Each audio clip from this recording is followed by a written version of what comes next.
नमस्कार सबैजनालाई। आज मैले दाँत किट्ने समस्या ब्रुक्सिजमको बारेमा कुरा गर्दैछु। तपाईहरुलाई यो आज मैले दाँतको बारेमा कुरा गर्दाखेरि दाँतको बारेमा अन्य समस्याहरू बारेमा पनि तपाईहरुको प्रश्न हुन सक्छ।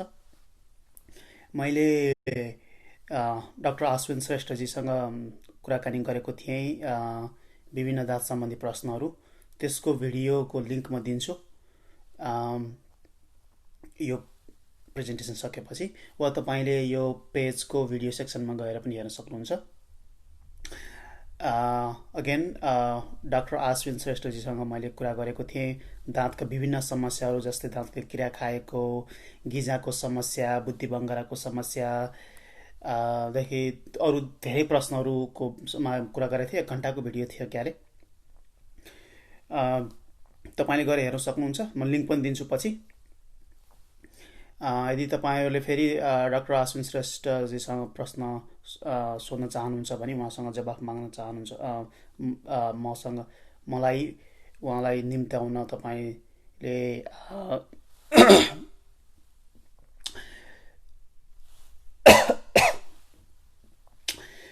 तपाई बोलाउन चाहनुहुन्छ भने म उहाँलाई बोलाउँछु।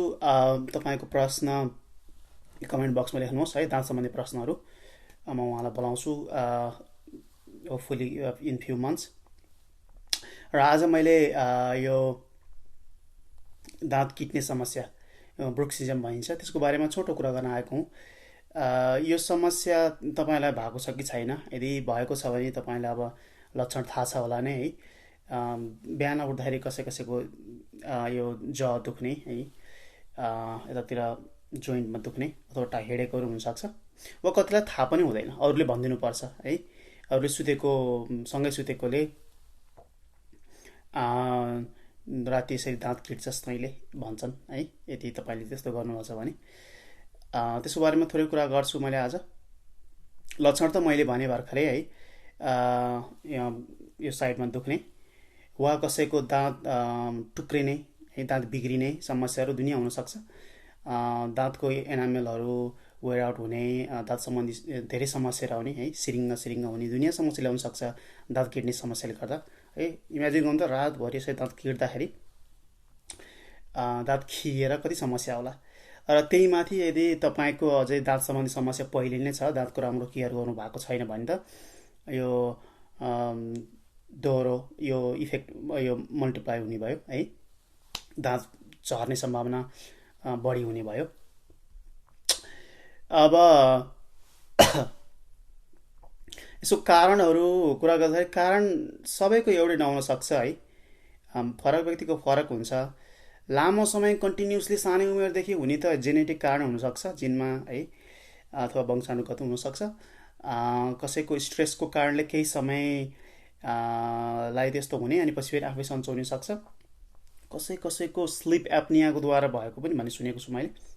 स्लिप एप्निया भनेको कसरी बुझाउँ मैले, यो घुर्ने समस्या हुन्छ कसैलाई है, घुर्ने मात्र त होइन, त्यहाँभन्दा बढी पनि हुन्छ।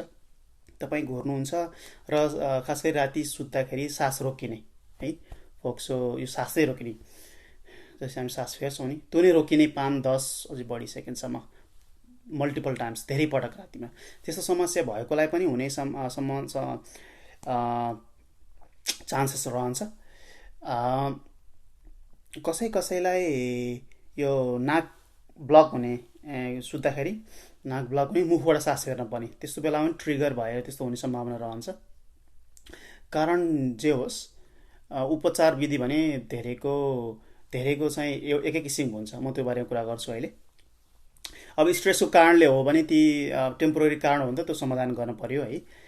बच्चा बच्चीकोमा भएको समस्याहरू आफै पछि सन्चो हुनसक्छ, धेरैको एडल्टमा पनि, वयस्कको पनि पछि गएर आफै सन्चो हुन्छ। सुरुमा त यदि तपाईँलाई यस्तो छ भने तपाईँ सुरुमा डेन्टिस्टलाई भेट्नुपर्छ, फर्स्ट एन्ड फरमोस्ट है, डेन्टिस्टकोमा जानुपर्छ।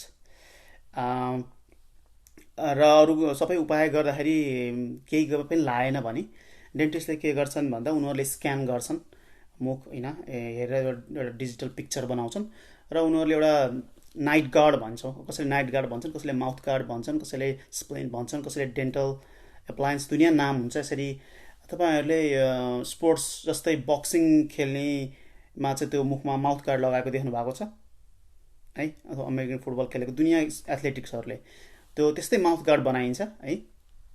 रेडिमेड पनि किन्न पाउँछ यदि बाहिरतिर रेडिमेड त्यो माउथ गार्ड नाइट गार्डहरू किन्न पाउँछ, तर त्यसले सबैले इफेक्टिभ नहुन सक्छ, किनकि व्यक्तिको दाँतको बनावट हेरेर हुन्छ नि, दाँतको तलमाथि भएको अथवा कुन ठाउँमा छ त्यही अनुसार मिलाएर बकायदा डेन्टिस्टले चाहिँ त्यो पुरै म्यापिङ गरेर नै बनाउँछन्, त्यो पर्सनलाइज इन्डिभिजुअलाइज गराउँछन्, त्यो नै बेस्ट हुन्छ है। त्यो गर्नुपर्ने हुन्छ है, डेन्टल नाइट गार्डहरू लगाउनु पर्ने हुन्छ। नत्र भने त्यसले तपाईँलाई पछि गएर तपाईँको दाँत किड्नी समस्या छ भने, खास गरी यो दाँतको लेयरहरू हुन्छ होइन, यो दुई तिन यो लेयर खिएर भित्रको एक्सपोज हुनाले जे खाए पनि सिरिङ्ग हुनेदेखि हुन्छ होइन, चप्पाउन नसक्ने कसैलाई हुन्छ नि, अब दाँतै निस्कियो भने त अब नराम्रो पनि हुने भयो होइन, देखि दुनियाँ अरू धेरै समस्याहरू आउनसक्छ है, दाँतै खस्ने दुनियाँ समस्या आउनसक्छ। त्यही भएर डेन्टिस्टकोमा जानुहोस्। तपाईँहरूलाई यदि लामो समय यस्तो भएको भने तपाईँले नाइट गार्ड लगाएर सुत्नुपर्छ, यस्तो पिस हुन्छ, झन्झटिलो चाहिँ हुन्छ है। त्यो पिस लगाएर चाहिँ कतिको त मेरो बिरामीहरूको नि धेरैको त्यस्तो भएको छ, मैले सोधेको छु, उनीहरूले लगाएर सुत्ने तर राति खस्ने के है, कतिलाई चाहिँ झन्झट हुने त्यस्तो हुन्छ। एकजनाले प्रकाश नेपालजीले घरेलु उपचार छैन, घरेलु उपचार छैन यसको है। अब सामान्य अब हुन्छ नि स्ट्रेस जस्तैको एउटा कुनै यो निश्चित कारणले गर्दाखेरि कुनै स्ट्रेस कुनै लाइफमा कुनै भएको सिचुएसनले दिमागमा एकदमै खेलेको बेलामा अथवा कुनै अरू स्ट्रेस भएको बेलामा त्यस्तो बढी हुन्छ भने अब त्यो कुरा समाधान गर्ने हो, होइन भने त्यो खास गरी लामो समयसम्म यस्तो दाँत किड्नी समस्या भएको सजिलो घरेलु उपाय छैन, तपाईँ डेन्टिस्टसँग भेट्नुपर्छ है। र अर्को अब घरेलु उपचार त भन्नुभयो है, धेरै सबैलाई त काम लाग्दैन, कसैलाई यो मसाज गरेर पनि हुन्छ भन्छन्। यो फिजिकल थेरापिस्ट भन्छौँ हामीले नेपालमा, फिजियोथेरापिस्ट भनिन्छ, उहाँसँग गएर भेटेर यो मसाज गर्ने टेक्निक हुन्छ है। यो मसल हुन्छ कि म्यासेटर मसल र यो टेम्पोरालिस मसल हुन्छ, यो मुख्य दुई ब्यान्ड, अरू पनि हुन्छन् तर यो त्यसलाई चाहिँ मसाज गर्ने टेक्निक हुन्छ, यसरी धकाल्ने यहाँ यो धकाल्ने यसरी तल्ने दुनियाँ टेक्निक हुन्छ त्यो, यो मसाज गर्ने है, यो जोइन्टलाई सहयोग गर्नलाई।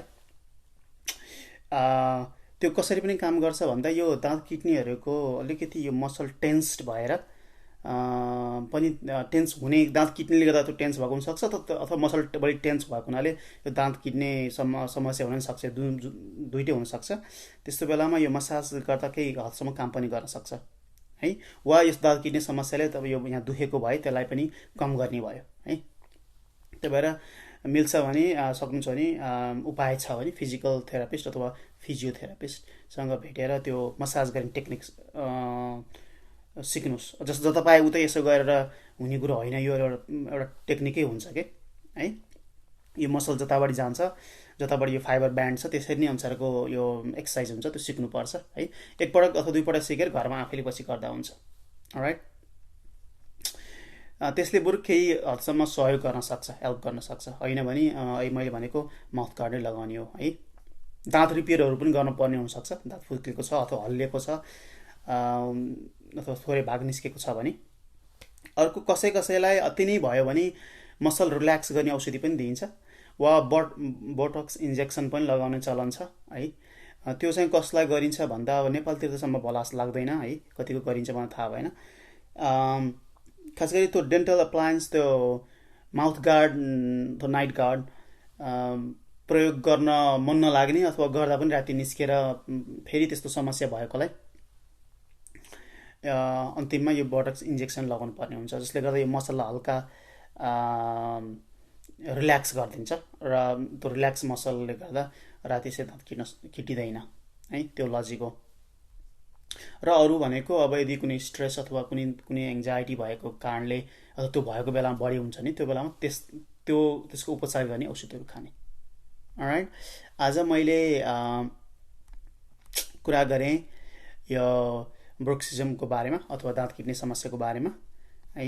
यसमा यो डेन्टल गार्ड अथवा माउथ गार्ड अथवा नाइट गार्ड लगाउनु पर्ने हुन्छ, तपाईँ डेन्टिस्टसँग भेट्नुपर्ने हुन्छ। अलराइट। यदि तपाईँलाई दाँत सम्बन्धी प्रश्नहरू तपाईँको छ भने तल लेख्नुहोस्, नेपालीमा लेख्नुहोस् है, नेपाली अक्षरमा लेख्नुहोस्। मैले डाक्टर आश्विन श्रेष्ठजीलाई बोलाउँछु होपफुली केही 1-2 महिनामा भित्र। उहाँसँग प्रश्न सोध्छु तपाईँको प्रश्नहरू, र उहाँसँग सोधिएको प्रश्नहरूको एउटा भिडियो छ, त्यो पनि हेर्न चाहन्छ भने मैले यो प्रेजेन्टेसन सकेपछि अब केही मिनटमै त लिङ्क दिन्छु, हेर्नु होला। Alright, that's all for today. आज मैले बुक्सिजमको कुरा गरेँ, अर्को पटक म छुट्टै टपिक लिएर आउँछु। अनि सक्नुहुन्छ भने please share this video. Thank you all.